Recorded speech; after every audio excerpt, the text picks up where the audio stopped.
All right, so this one's probably gonna be rather. It might be a little quick, maybe like 30 minutes, but you see the title. Can LeBron still be the GOAT even with six finals losses? Now, there's a, you know, what pretty much what this conversation boils down to is what Jordan fans always use to say LeBron's not the GOAT. He lost too many finals, you know, 6-0 versus 4-6, right? The finals record, which is really it's a team thing. But deeper than that, can LeBron still be the GOAT even though he lost six finals? Now, the thing is, defending this argument of LeBron being the GOAT with that many losses, right? If you start spewing off numbers, they're not, they're gonna say, well, he was stat padding, or find a way to diminish whatever he was doing in those finals. Now, you can't have it both ways. In 2011, when he didn't show up, if you didn't see, I put a video out about why he didn't show up. But in 2011, when he didn't show up, he gets criticized for not showing up. Okay, rightfully so. He didn't show up that finals. You know what I'm saying? If he played better, they win. And I would say rather easily too, right? So he gets criticized for that. But then when he does show up, what about the finals he do show up versus the Warriors and the Spurs? He still gets criticized. So something just doesn't make sense. What is he supposed to do? If he doesn't play up to his standards, he lost, and you blame him for the loss. If he does play up to, hell, if he plays beyond his standards, the loss is still held against him. He still lost too many times. Okay, well we gonna discuss a little bit about those finals losses. So 6-0 versus 4-6. 24-11, 24 wins, 11 losses, 22 wins, 33 losses. Finals records, individual games. We're gonna skip over that real quick. We're just gonna go with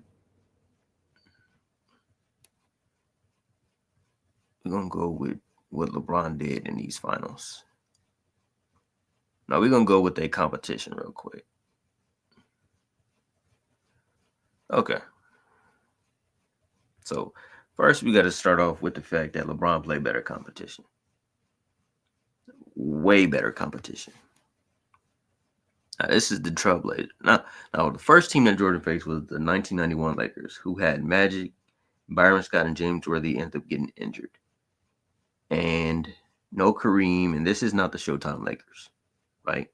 We all know this. This isn't some new thing. Okay. That's the first team he faced, and that team ain't better than no team that LeBron faced by any means or metric. So, Trailblazers add to their image as a dumb team. Think about this. How bad you gotta be. I don't even want to insult the competition, but it's insulting to compare what LeBron played to what Jordan played. That's the real issue that I'm having. Because when people talk about the fact that he lost six finals, yes, he did. And it's deeper than the fact that he showed up and still lost, but it's the fact that he played better competition. Trailblazers add to their image as a dumb team. Magic Johnson made a similar assessment of the Blazers a year ago after the Lakers had upset Portland. They're a lot better than all of us. There's no way we should be able to compete with them. Talent doesn't beat them. Their brains beat them. Now, that's what Magic said. Okay. Jordan said they match up against us as well as any team in the league, but to win, you have to play together as a team and you have to play smart. Bulls said during the regular season that got the Trailblazers so upset. Following the 20-point victory over Portland and Chicago, several Bulls insinuated that the Trailblazers are dumb. Now, and then they had during the 92 finals, they had a banner hanging up at the Chicago Bulls home stadium that said, "Beat the dummies." So The fans knew it, and the players knew it. Trailblazers also had one Hall of Famer, Clyde Drexler. And I'm going to give Clyde his props. That's the only guy at Jordan's position, the shooting guard position, that could ball. As far as being comparable to Jordan. But outside of that, okay, so that's the Trailblazers. I just explained the Lakers. The Suns were the ninth ranked defense in the league, one Hall of Famer. Hard truth, Suns seek into soft defense. Suns, we can win on offense alone. Barkley said of the All-Star game, but then again, I don't play much defense for the Phoenix Suns either. I get paid to score and rebound. I'll need another $1 million for defense. Obvious deficiencies about the Suns. Portland's Jerome Kersey said the Suns aren't really a good defensive team. Well, yeah, I would say that a ninth-ranked defensive team isn't really good. Okay, ninth-ranked defense, one Hall of Famer. Is there anything special about the Suns as far as like, and here's the thing, I'm not trying to downplay who Jordan played in that respect where like he played who he played and that's just what it is, right? But the problem becomes when you start comparing who he played to LeBron and you start talking about 6 finals losses. Yeah, because that's a problem. LeBron played better teams and he had certain circumstances too that were overwhelmingly in the other team's favor. But let's just keep going. Michael Jordan said of Charles Barkley, Charles will never win because he isn't dedicating to winning. He will never win. Now, this is one of the teams he faced in the finals and their best player. And he's saying, well, that team ain't never going to win. That player ain't never going to win. So you must think low of your opponent to even... I mean, this is what he thought of Barkley. Okay, let's keep going.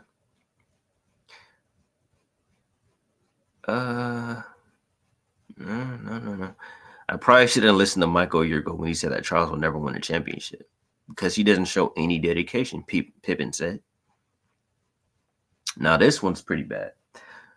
Jazz, finals not to be. The legacy of losing. Now, you know how bad you have to be for your legacy as a team to be described as losing. The legacy of losing now belongs to Utah, not Seattle. Karl Malone, John Stockton, and the rest of the Utah Jazz, playing in the Western Conference Finals for the third time in 5 years, came closer than ever Sunday to reaching the NBA Finals. Once again, though,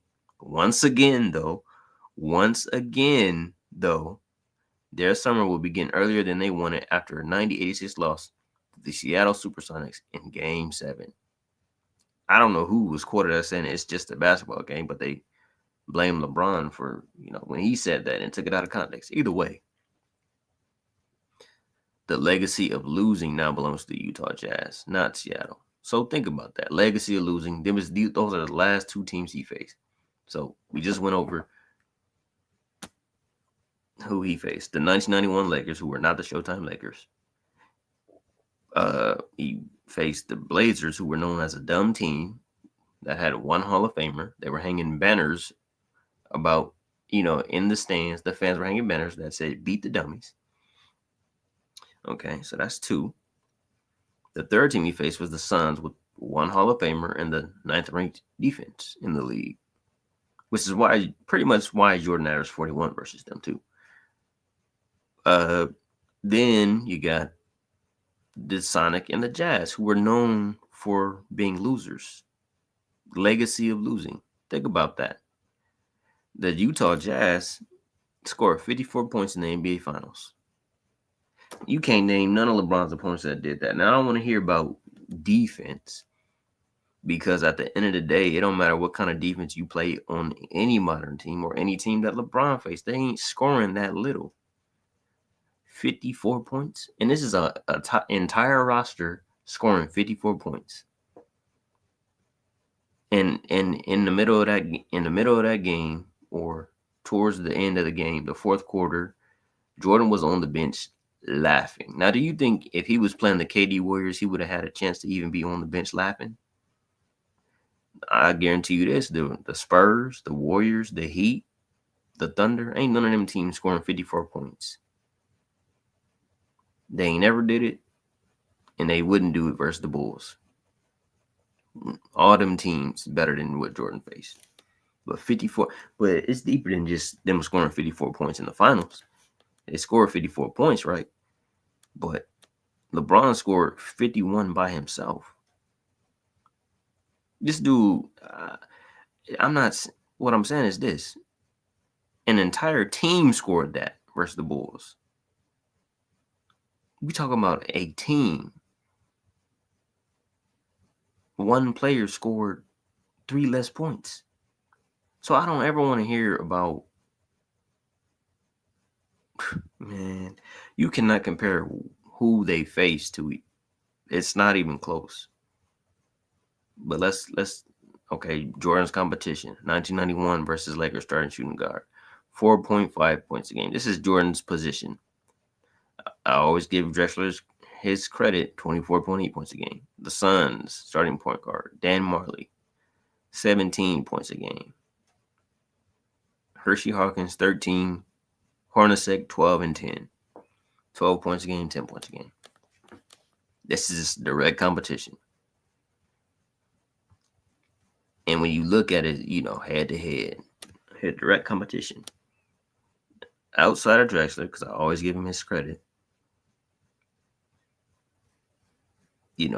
14 points a game, 11, 14 points a game, 7 points a game, 7 points per game. And their career points per game. Russell, 7.9. Hershey Hawkins, 14.7. Dan Marley, 11 points for his career. Byron Scott, 14 points for his career. No MVP awards, no block titles, no steal titles. Marley made the all-defensive team. But that's about it. No MVPs. This is head-to-head comp. You look at it. Every team that LeBron faced has a better net efficiency than any team Jordan faced. Now we could say, oh, well, you can't just go on net efficiency. Okay, let's go for something else. Okay, every team LeBron faced had more Hall of Famers, All NBA players, and All Defensive players on a more consistent basis.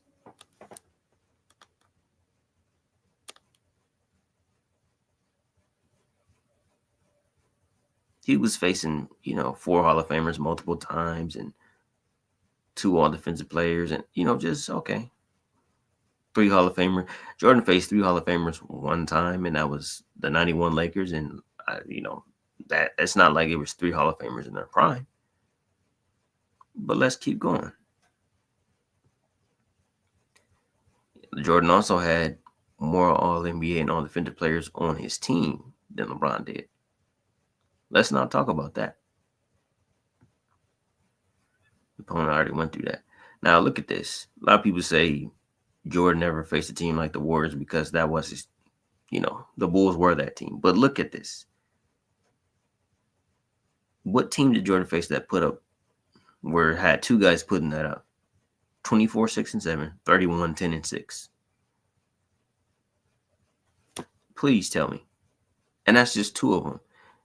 You still got Klay Thompson as a third option, who scored 60 in 3 quarters. And then you got a Defensive Player of the Year in Draymond Green. So I don't know what these guys be talking when they talk about 6 finals losses. Yeah, he lost 6 finals. But who was he playing against? He was playing he was playing dynasties. That's who he was playing. And Jordan wasn't.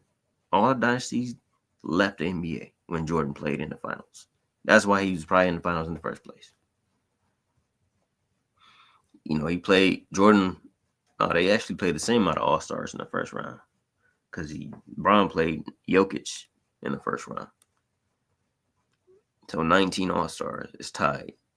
In the second round, LeBron doubled them. In the conference finals, he got, he played 4 more. In the NBA finals, he got 13 more. He played 87 All-Stars in the playoffs, probably more. At the time of this graphic, it was 87. Jordan played 60. So there you go. Well, I was right. 60 to 93. 60 to 93 All Stars. Now, this is where it really gets broken down as to who LeBron was actually facing and what he was facing, and why it's better than what Jordan was facing. Outside of the articles I showed that was talking about how bad these teams were, I'm going to say this: the Utah Jazz has with Stockton and Malone, they have 18 playoff appearances. With half of those appearances were first round exits. 9 of those appearances were first round exits. They made the finals twice. So 9 of those appearances were first round exits. 9. And they scored 54 points in the finals. But I keep hearing about how good the Utah Jazz is. Okay. Let me get off that. The 86 Celtics, who swept Jordan, by the way.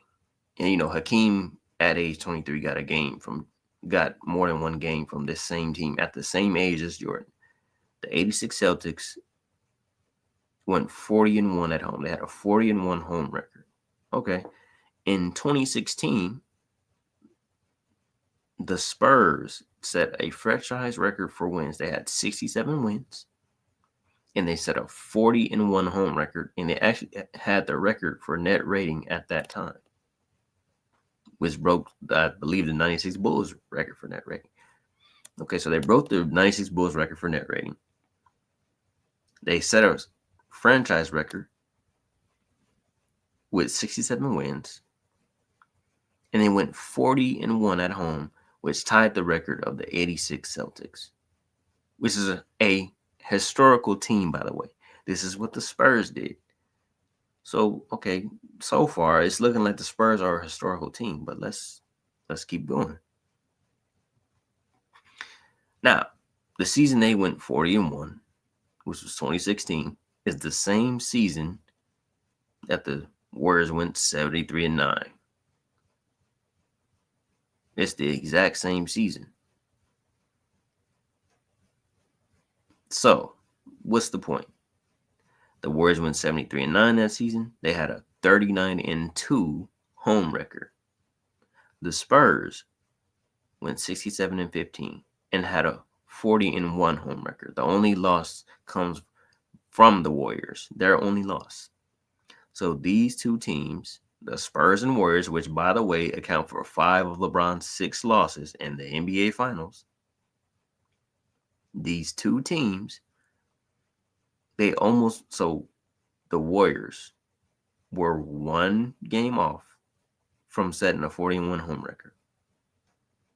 So you almost, in the same season, you almost had 2 teams set a 40-1 home record. And that's the same as the 86 Celtics. But this is 2 teams, the same 2 teams LeBron was losing to. These were dynasties, is the point. These were historical teams, is the point. Now let's keep going. In NBA playoff history, most wins by a trio in NBA playoff history. The Spurs got 126. The Showtime Lakers from the 80s, 110. The Warriors are on that list, third, 98 wins, but I think they got more than 98 now. But this is NBA playoff history. The Spurs and Warriors are on that list. Where is the Utah Jazz? Now, this is playoff history. This isn't just in the finals. This is playoff history. But the Warriors also got the chips to back it up. So they was, winning a lot in the playoffs, but they was also getting the chips. But the 80s Lakers, look at that. They own there. They got the chips to back it up. The point is, okay, trios, Spurs and Warriors are on there with a dynasty, a historical team in the Showtime Lakers. I don't see the Utah Jazz. I don't see the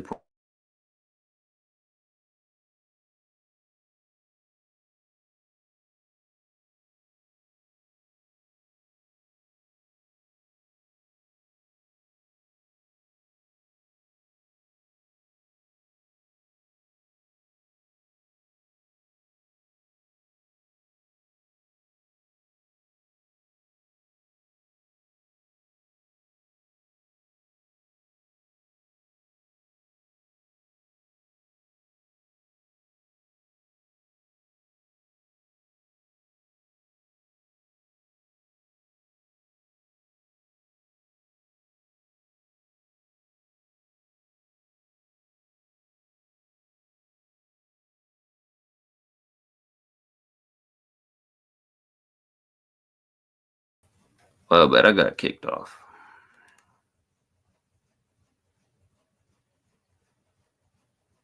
But let's keep going. The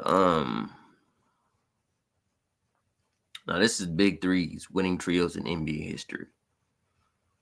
All these teams are historical. You got the Lakers of the 80s, 76.2, 76.1, 76 win percentage. And who's at the top of that list? The Warriors, 76.4 as a trio. And this was their dynasty, okay? That's the point. Winningest trio in NBA history. The Spurs, 541 wins. They got the most wins in NBA history as a dynasty. Okay.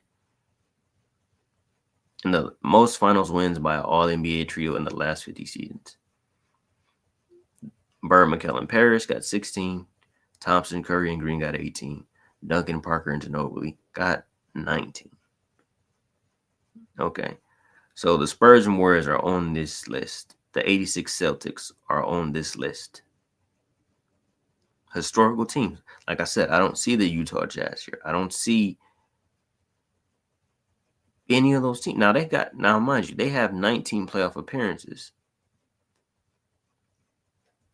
And 9 of them were first round exits. So the other 10, it doesn't look like they were doing a lot of winning either. The other 10, okay. You take 2 of those off because 2 of those were finals appearances. So the other 8, they weren't doing anything. So how you got 19 playoff appearances, but no, nothing to back it up? You don't have one championship, and you're not on any of these lists. Now, some of this is finals wins, some of this is just postseason success and wins. And if you make the playoffs that many times, you should at least be on this list, even if you don't got one championship. But they're not, because they're not great teams. They're not historical teams. Now, anyways, the most finals wins by a trio. Curry, Green, and Thompson actually surpassed the Spurs. They got 20. The Warriors, they got 20. The Spurs got 19. Celtics got 16. All historical teams. I don't see any of the teams Jordan faced in the 90s on there because they weren't that great. And it wasn't because of Jordan. It was just because they weren't that great. Most finals wins by all NBA trio. See, they were tied. LeBron is the only player to beat both of those teams. Only one. Oh, and not only that, he's the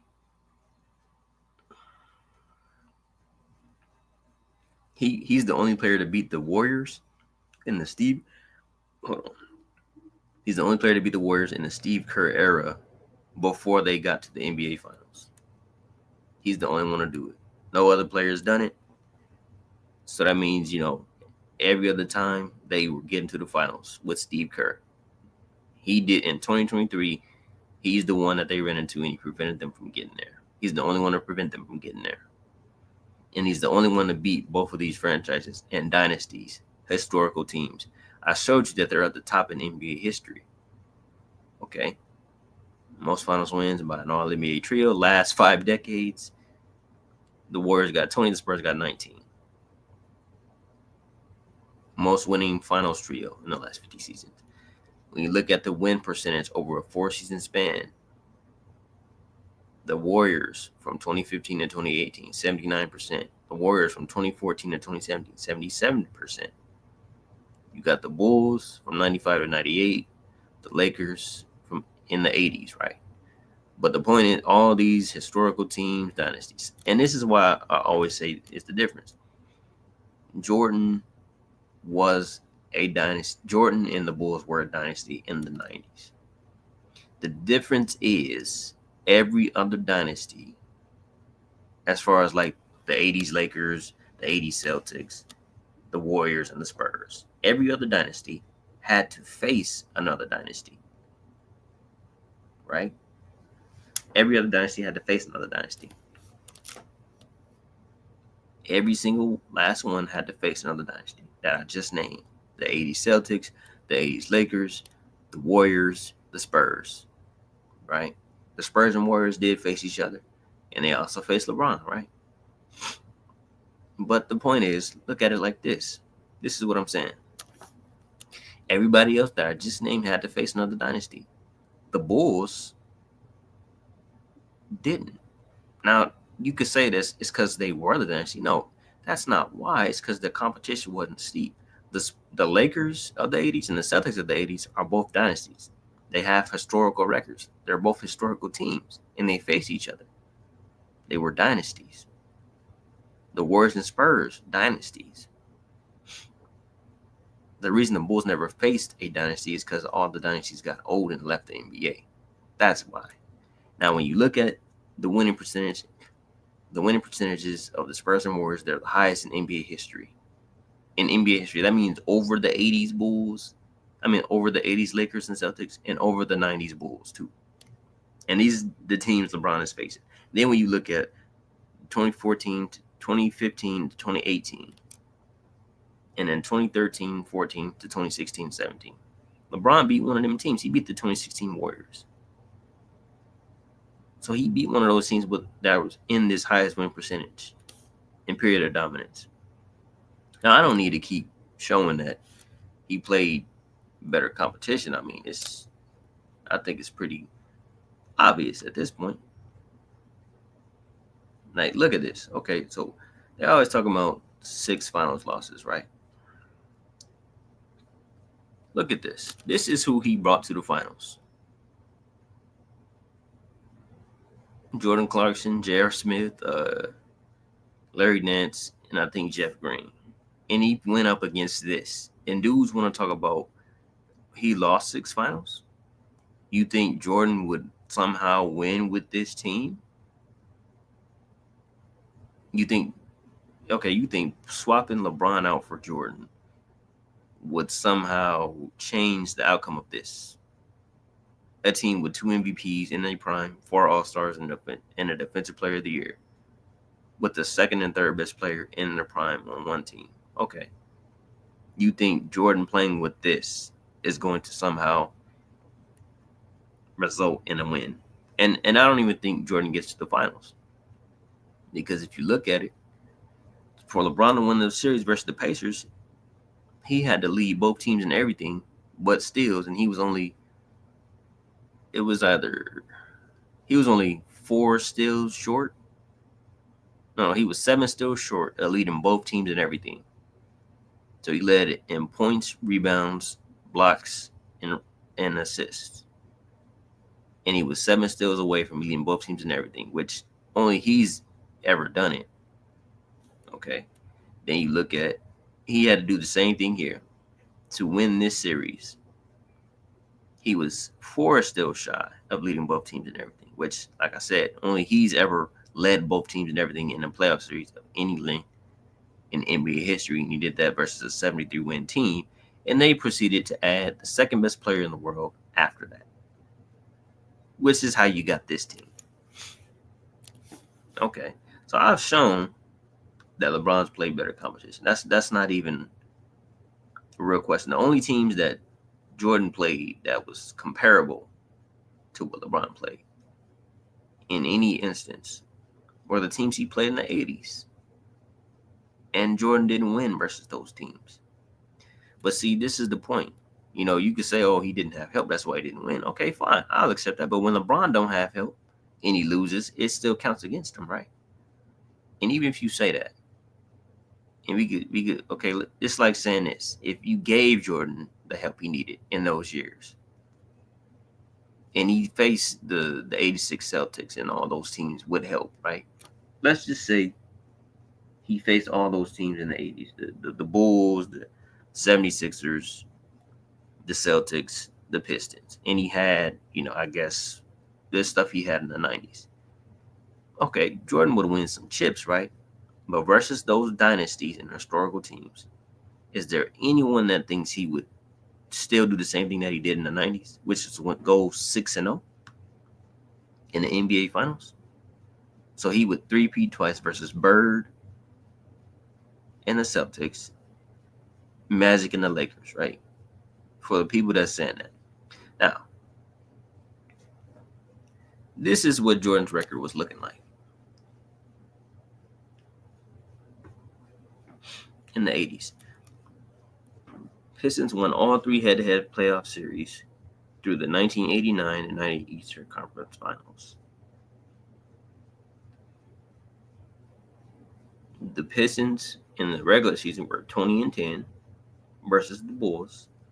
In the playoffs, they were 12-6 for a record of 32-16 in 48 games. Okay, so it looked like Jordan was getting owned to me. Versus Isaiah, 16-32. Versus Bird, 6-21. Versus Magic, 5-5 for 27-58 in the postseason. 27-58. The Bulls were winless in 5 playoff series versus Celtics and Pistons through the 80s.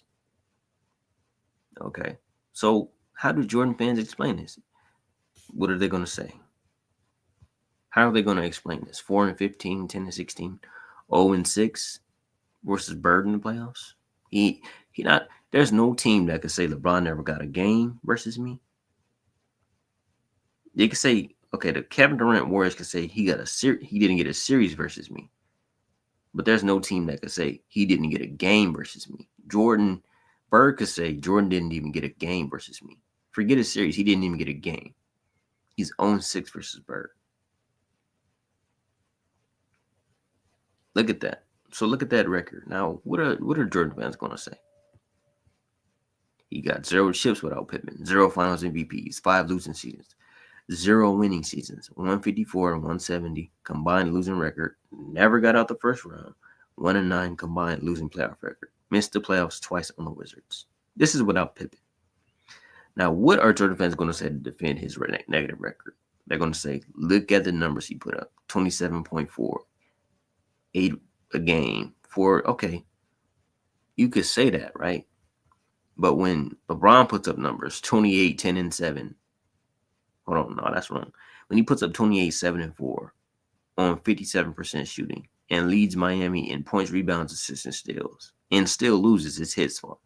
How about 35, 13, and 8? Led both teams in points, rebounds, and assists. Still lost. 33, 12, and 10? Led Cavs in points, rebounds, and assists. Still lost. 34, 8, and 10. Led Cavs in points, assists, and blocks. He was tied for steals. Still lost. He led his team in points, rebounds, assists in 7 of 10 NBA Finals. But they explain this and this, his losing records and all that. They say he didn't have a team. They say, well, look at what he did in the losses, right? Okay, well, LeBron, look at this. Look at who LeBron was playing with in 07 versus the Spurs. I mean, you think that roster is better than the Spurs? They only were really in the finals because of LeBron. He was going up against. I just showed that, but the Spurs and Warriors, 2 most winning teams in NBA history, win percentage wise. And in fact, the 2014 Spurs still got 5 NBA playoff records that stand today. Still, and that was 10 years ago. Now, this is some of these finals. This is what LeBron was going up against dynasties with.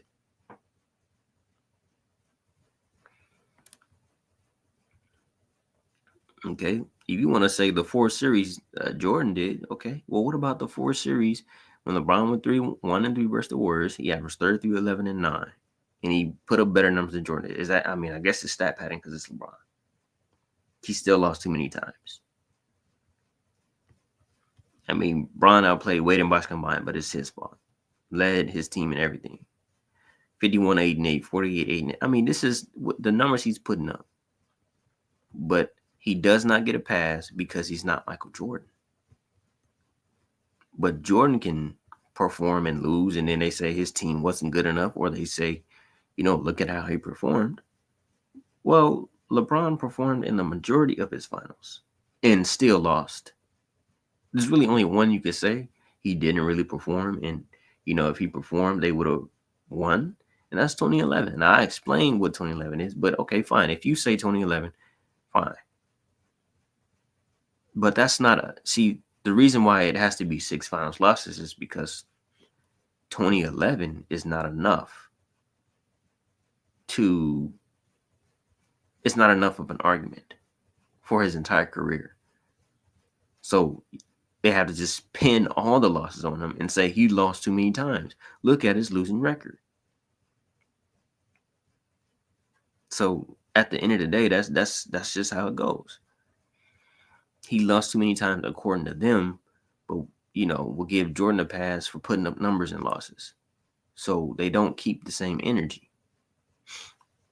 And then I'm gonna show it. Hold on. I'm gonna show it so y'all can see what I'm saying. If I could find it.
Okay, there is something too, and in the fourth quarter, they talk about the fourth quarter of 2011, LeBron versus the Mavs. He scored 9 points on 40% shooting. Okay, that's 2011. How about 1996 versus the Sonics? Jordan scored 4 points on 16% shooting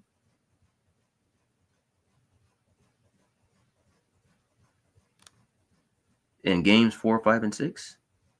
So those same 3 games, Jordan, that's what Jordan shot. He should. It was 16% shooting, 4 points, 9 points on 40% shooting for LeBron. Now, okay, let me just keep going.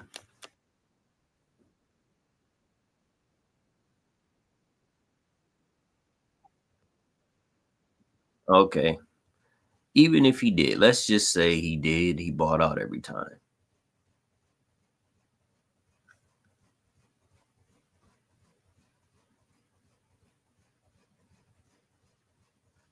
Hold on.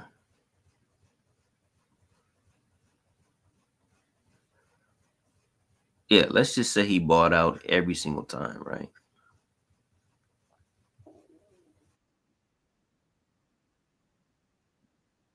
Yeah.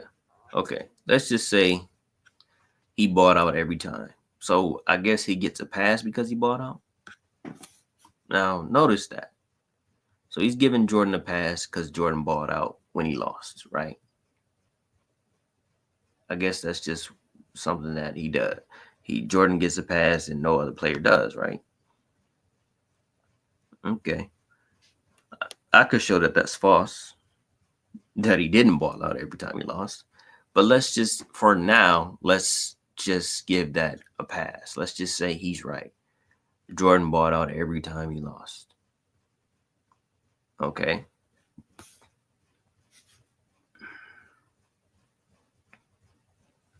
Okay. Now I'm gonna show y'all where Broussard has been hypocrite, because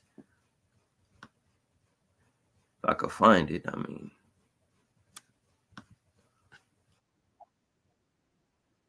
okay.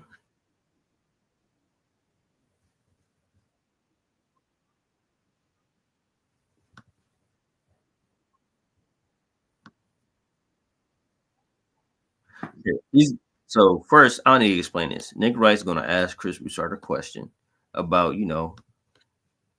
is there anything LeBron could have done to become the GOAT, outside of 2011? Now, what's Chris Broussard's response?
Yeah, Wade missed like 28 games, and then he was put up with 14 points in the finals, but the best team in basketball. Let's keep going.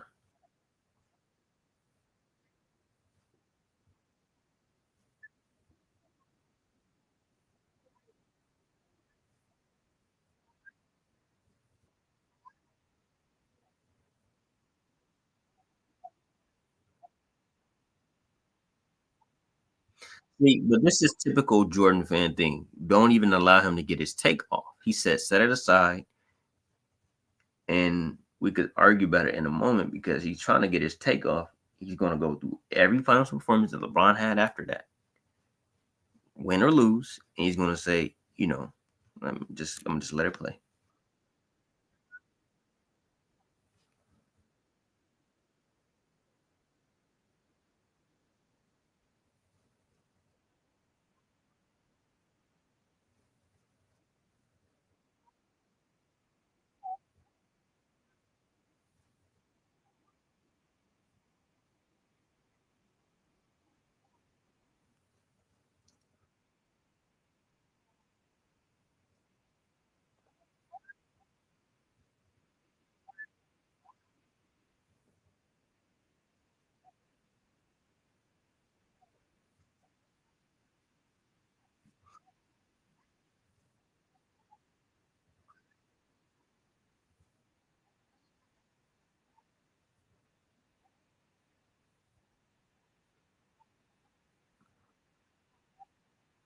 And that's what you would have to be arguing if you say LeBron lost too many finals. You would have to be saying that Jordan would have done better in LeBron's position.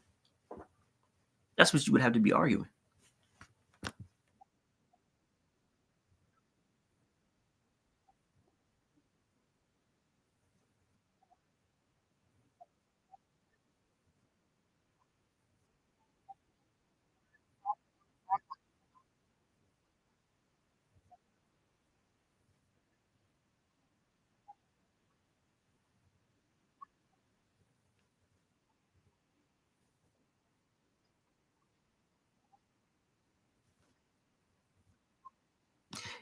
Yeah. Now, mind you, he's framing this question based off of what Broussard said. He said because his question was post Dallas, is there anything LeBron could have done except for was there anything LeBron could have done post Dallas to become the GOAT? He said win more titles. Then named off all of his performances, win or lose, and he performed well in all of them, win or lose. Now look at what Broussard's about to say.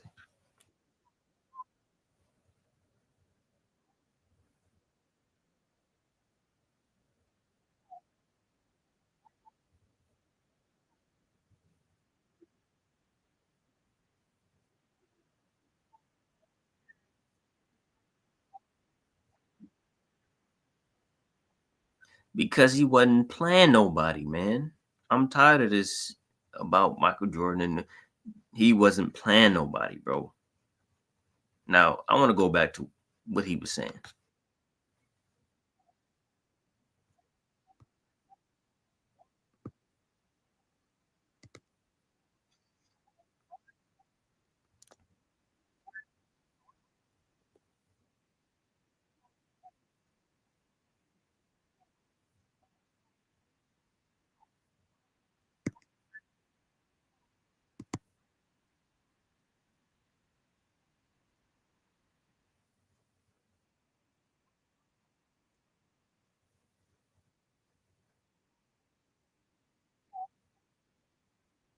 So that's his response to, LeBron losing, but putting up numbers, right? So they used the six finals losses against LeBron, even though he put up numbers, right? Even though he played well, they still use it against him. Now, what did he just say?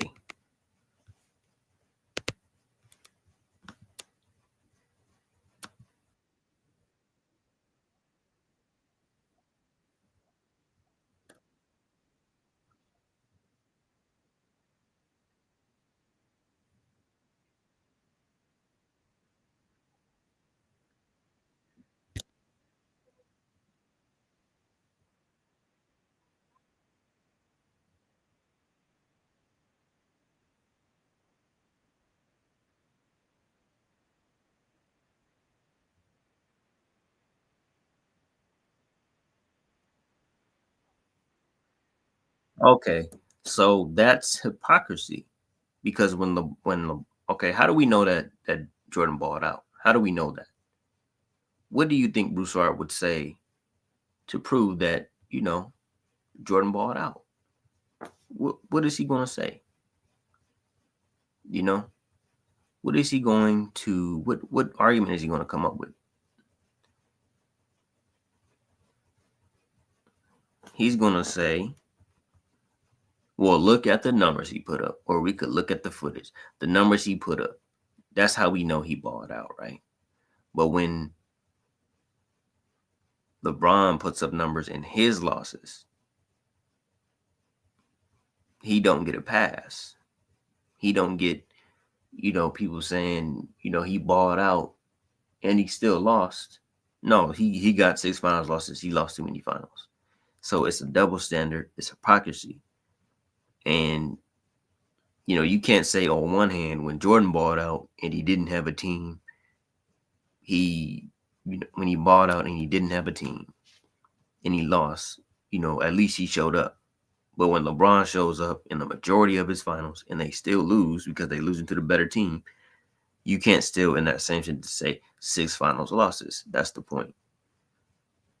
And one thing I do know is that Jordan he wasn't in the finals at age 22. He didn't beat a dynasty at age 22. He didn't win a championship at age 22. All facts.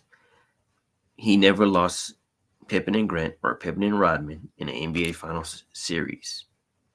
And I guarantee you, if he ever had to if he ever had to play a full final series without those two, I don't think there's anybody that would say that Jordan would have won those series without his two best teammates. In the six series he played, outside of the one versus the Lakers, they all win six games. Now imagine no Pippen and no Rodman or no Pippen and no Grant. Is there anyone that believes he would still be 6-0 if one of those series his two best players were missing? But LeBron gets criticized for playing in that finals and losing, right? At the end of the day. And then, when you talk about the Kevin Durant Warriors, uh, Jordan never played a team like that. He never played a team like that. He never even played a team like the Spurs. He wasn't facing no dynasties. So he wasn't in the finals at 22. He never lost his two base teammates. And he never played a team like the Warriors or Spurs. And this is why I always say you can't say six finals losses because LeBron showed up in the majority of them, lost to the better team in the majority of them. And at the end of the day, I already went over why LeBron performed the way he performed versus Dallas. But if you want to say 2011, okay, fine. But the thing is, y'all know that 2011 is not enough. So you have to somehow use 6 finals losses against him. I mean, because like I said, you can't say in one sentence, use 2011, how he played against him, and say, well, he didn't show up. And then the finals, he do show up, but still lose, you still hold it against him. So what is he supposed to do? He's just supposed to win. Okay, what if he plays his best and his team still loses? Doesn't that just mean he lost to the better team? So him losing to the better team is somehow indicative that his individual greatness is diminished. And this is why when we talk about Jordan, it's always he was swept twice in the first round and things like that. Because when you say 6 finals losses, it's taking things out of context. It's not applying context. And it's just saying because you lost to the better team, even though he showed up and balled out in the majority of those losses, when you say things like that, it's saying, okay, well, he didn't play as well. If he played that well, it's still on him, which diminishes his individual greatness, even though he showed up. So someone needs, but they don't have the same logic for Jordan is the point. But you can't say that. You can't give Jordan a pass for losing it because his team wasn't good enough, and he put up numbers. And then when LeBron does the exact same thing and still loses to the better team, you say 6 finals losses, he lost too many times. So which is it? Now, like I said, if you say 2011, you're going to have to explain how 2011 outweighs his entire resume and the things he accomplished. And that's not enough. If you say 6 finals losses, well, you're going to have to hold those first round sweeps against Jordan and things like that. And that's just what it is. So, and then even exposing the lie that, Jordan always played well, even when he lost versus those teams. Well, that I can show that that's a lie too. That's definitely a lie. We can definitely show that, And if we always gonna judge LeBron on how he's playing, right? Let's look at this. I showed it yesterday, but I'm gonna show it again.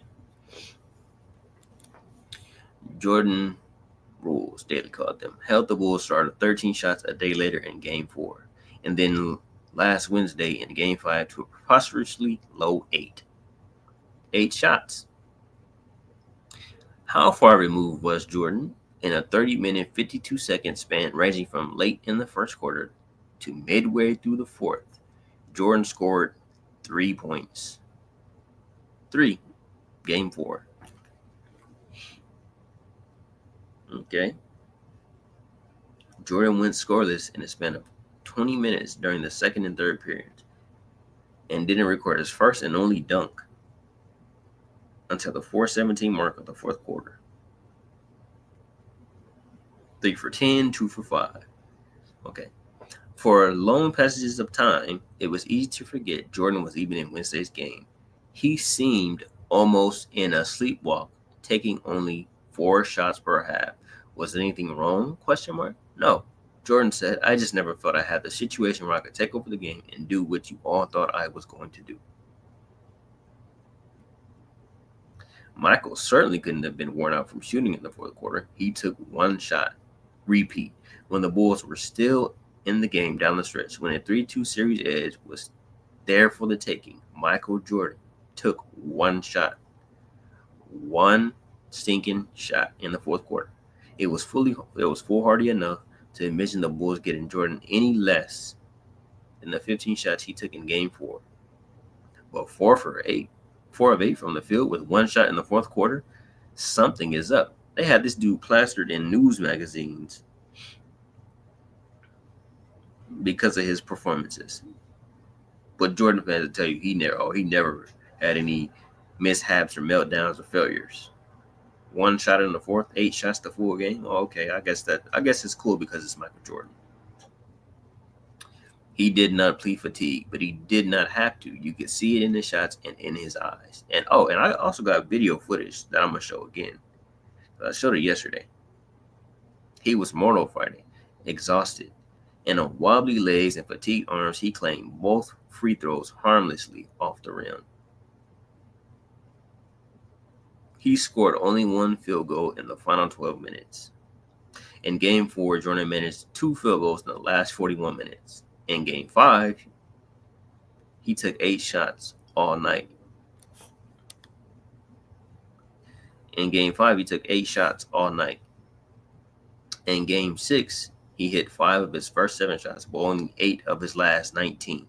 He scored a mere 2 points in the last 11 minutes and 11 seconds, while Isaiah Thomas poured in 17 for Detroit.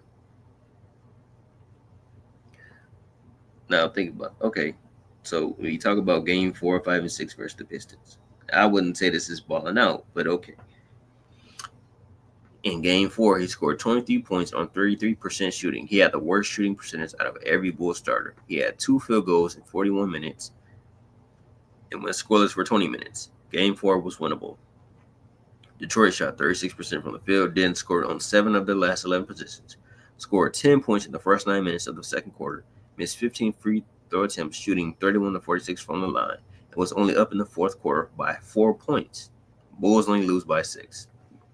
In Game 5, Jordan only took 8 shots in a full 46-minute game. 8 full shots and 1 shot in the fourth quarter with 4 turnovers. He was outscored by Craig Hodges. Hodges also shot a better percentage from the field.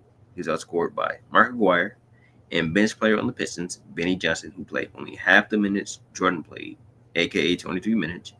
Jordan only took 1 shot in the fourth, playing against the reserves. Isaiah Thomas and Mark Aguirre only played 1 minute in the fourth, and Bill Laimbeer was already on the bench. Game 5 was a winnable game as well. Bulls led by 4 at halftime. Bulls entered the fourth only down by 1 point, and the Bulls only lost by 9. In the 1989 Game 6, 32 points on 13 assists sounds good, but he took 26 shots to get 32 points. He had 13 assists, but he had 8 turnovers. He went 5 of 12 from the line, which is 41%, but he's an 84% free throw shooter. The Bulls were only down 8, by 2, 81-79 early in the fourth. Then Jordan had the ball stolen from him, and that was it. He scored 1 field goal in the last 11 minutes and 12 seconds. Isaiah Thomas, in the same time frame, scored 17 points in the fourth, finished with 30 points, and the Bulls only lost by 9 points. But he always balled out. Now, I'm gonna go to the rest of the Celtics. What he did, if I can find it, and we gonna cover this yesterday, but I'm gonna cover it again because all of Jordan's failures and mishaps, they're covered. They're overlooked. People pretend they don't exist. People pretend like he, I could find this. I don't know how long this is gonna take.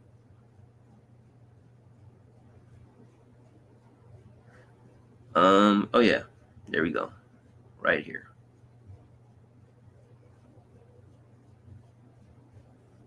Found it. All right. So this is versus the Celtics. They beat the Celtic. They keep talking about LeBron has lost 14 straight versus Jokic and all this stuff. Well, Jordan lost 16 straight versus the Celtics. 16 straight. Right there. Beat Chicago for the 16th straight time. Okay.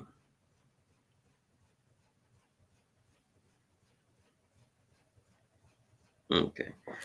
Now, in game 3, Jordan quit versus the Celtics. He scored 19 on 18 shots.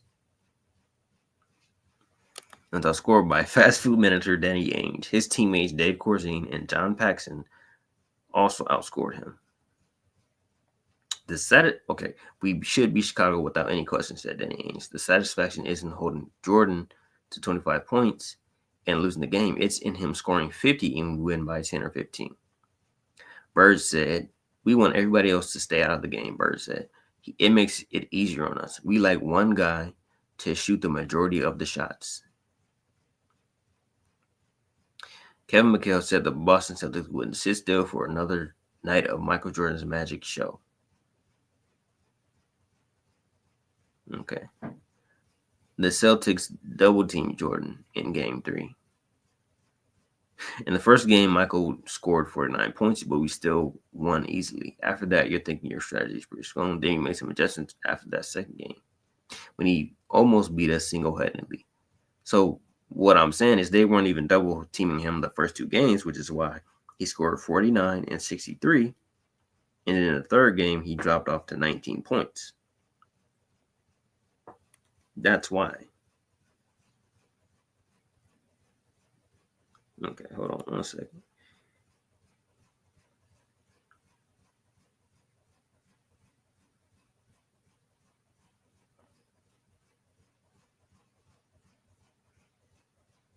One second.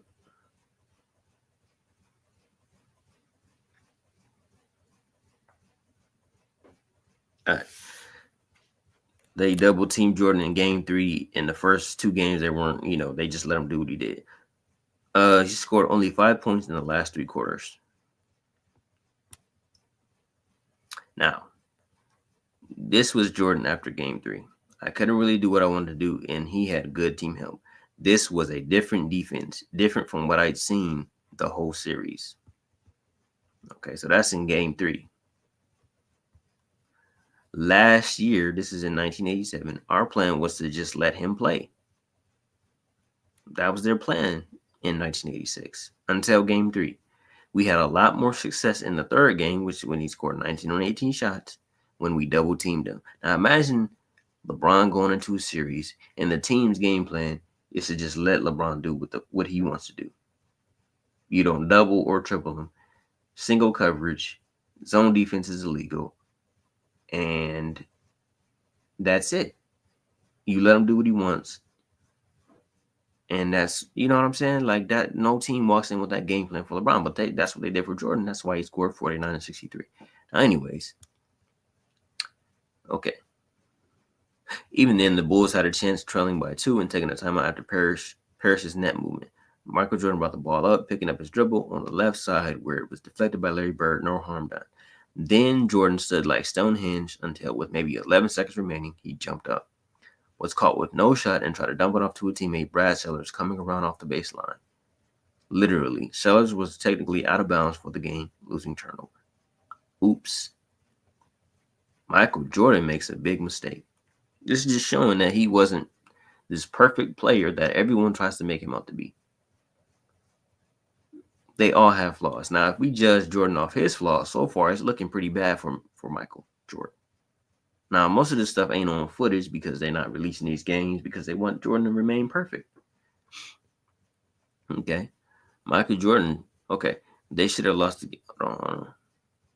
They should have lost the game by a dozen. They were down by 19 at the half. They scraped and hustled and refused to surrender. They tied the game 3 times in the last 2 minutes, and that's why the end was so wasteful. First of all, Michael Jordan should have shot the ball. That is why he is Michael Jordan. He is not paid nor prompted to pass off at the end. Think about that.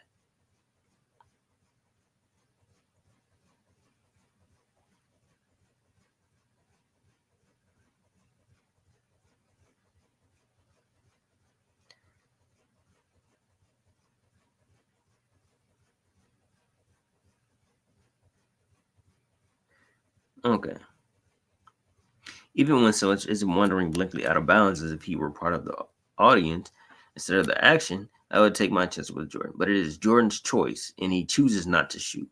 Dumps the ball instead to Sellers, who long since having lost the excuse of being a rookie, catches the ball cleanly while both his shoes rest out of bounds. Good hands, dumb feet. Michael Jordan should have shot the ball. That's why he's Michael Jordan. He is not paid or prompted to pass off at the end.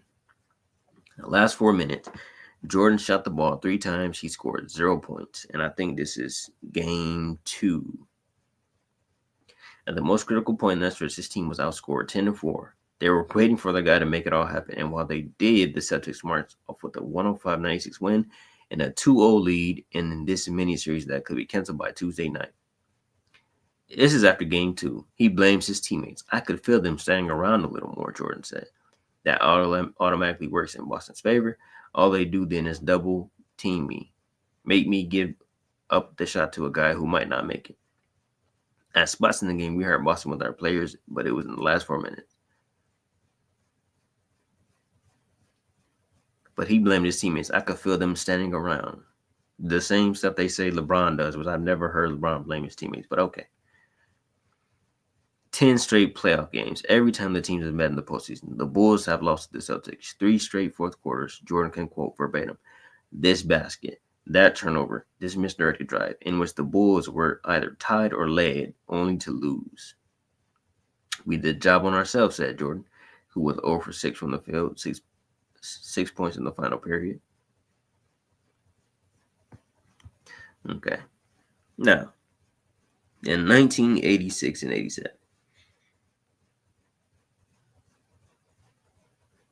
Okay, hold on 1 second. Okay. Now,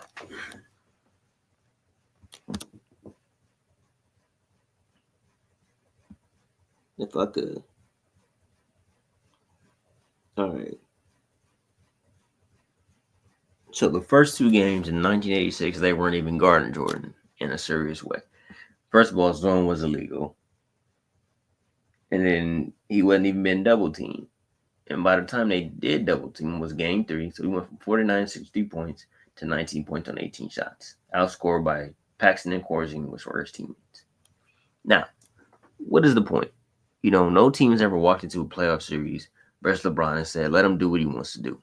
That's the game plan. And he played against zone his entire career.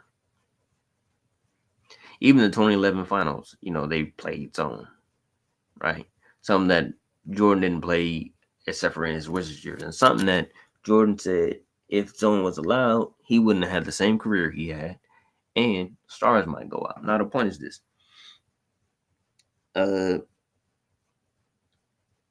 Jordan acknowledged that the defense in game 3 was different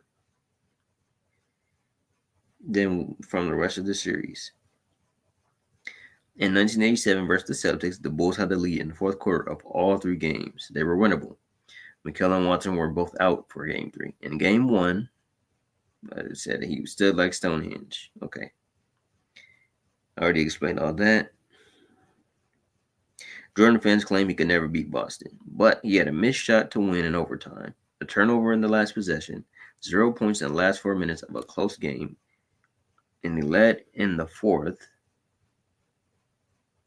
and he went 0 for 6 and had a blown 7-point lead in the fourth quarter.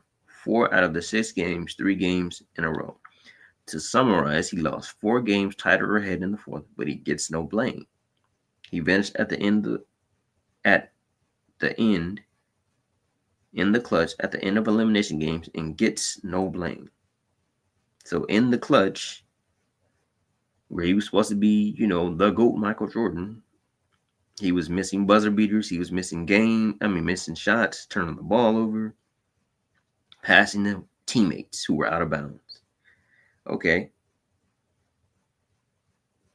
Even in his 63-point performance, he was 7 for 18 in the second half of game 1. He missed a wide open shot at the end of game 2. And the guys he guarded shot 12 for 19, and he allowed Danny Ainge to tie the game with a layup during the first overtime. In game 3, he scored 5 points over the last 3 quarters. In other words, he quit. 19 points, 18 shots. The point is, Jordan wasn't this perfect player that everyone makes him out to be. Now, I'm going to show the footage from the Pistons series, and then I'm going to upload probably like 1 or 2 more videos if I can.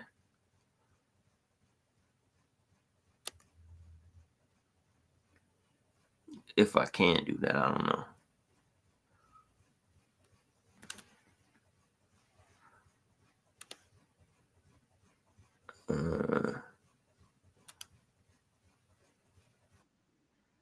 Okay, hold on.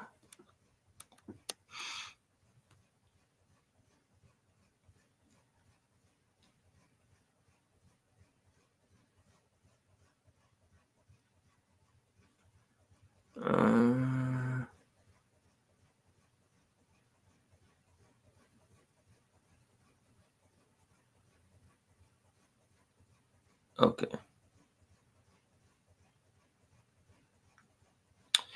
If I could find that video.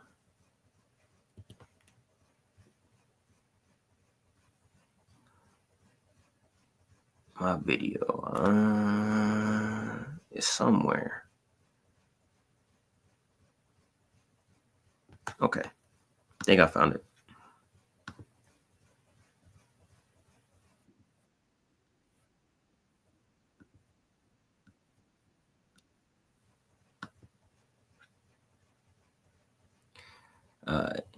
Now this.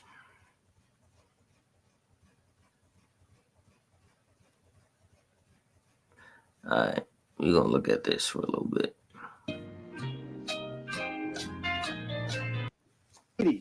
Jordan held to 5 of 15 from the floor, just 23 points, only 11 in the last 3 quarters. Isaiah had 27 points. But credit Detroit's rebounding, and that man, Dennis Rodman, 8 offensive rebounds, a playoff career high of 18, and the Pistons had a plus 16 rebound mark. But read that. Only 2 field goals in the final 3 quarters. 15 from the floor, just 23 points, only 11 in the last 3 quarters. Isaiah had 27 points. But credit Detroit's rebounding, and that man, Dennis Rodman, 8 offensive rebounds, a playoff career high of 18, and the Pistons had a plus 16 rebound margin. You can make up for bad shooting when you out-rebound the opposition like that. Now, Detroit Pistons. It's a 20-second timeout for Detroit. That's an amazing statistic. 8 shots. After time, he's tried to give him the three-point basket, especially late, but he has not aggressively sought the shot. It is amazing. I mean, we want to credit the Detroit Pistons defense some, but at the same time, Jordan appears to have been very concerned about making sure that his teammates got involved in the game and has not been looking at the hoop. The last time he did not feel well, he had a little case of the flu and wasn't scoring the ball, but at least he was looking to shoot it. This time, when he's having an off-ball game, he just has not put the ball in the air. 6 seconds. Toss it over, and he knows that at least he's going to get a chance to get the ball in the air, and he's thinking three-point play as he pushes it up. The crowd got a chance to look at it on the replay inside. The reaction is the same all over again, but Jordan gets the free throw. Whenever you see Vinnie Johnson start to work like he did the last time down, he's thinking of one thing. That's putting the ball in the air. Jordan did a good job of making him take a tough try. And this is a free throw. He's 10 of 11 on the night. 72-70 with 9:30 left regulation.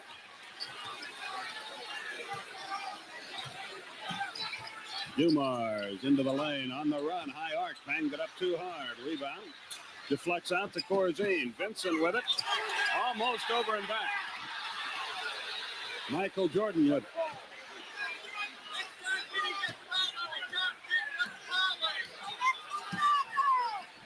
Scottie Pippen handles the ball against Rodman. A 2-point. Oh my God! I mean, the great Michael Jordan air ball, and I thought I'd never see the day. The one shot he took in the fourth quarter of Game 5, that was the one shot. He clanked the free throw, then that's the shot he took. Let me rewind it for you. Scottie Pippen handles the ball against Rodman. A 2-point. What happened? The great Michael Jordan. I thought he never had those moments. What happened? And now, mind you, this is a playoff game. You got the chance to go up 3-2. It's the fourth quarter. And he airballs and clanks a free throw. And that was the last shot of the game that he took for the rest of the game. And the starters weren't even out on the floor. Okay. Try an air ball for Jordan. And a foul. Defense, and like Dennis Rodman says, at this time, we got to get a stop. That's his theme. Jordan, inside, foul. Both teams in the penalty. Brad Sellers with a big contribution of 16 points. Right now on the bench. Bill Laimbeer picks up the fourth, and Jordan will shoot a pair. At this juncture, Dick, if Michael can knock in both of these shots, you're only down 8. You have over 4 minutes to play. But your defense must get a little tougher now. Look at him choking at the free throw line. And look at his coach.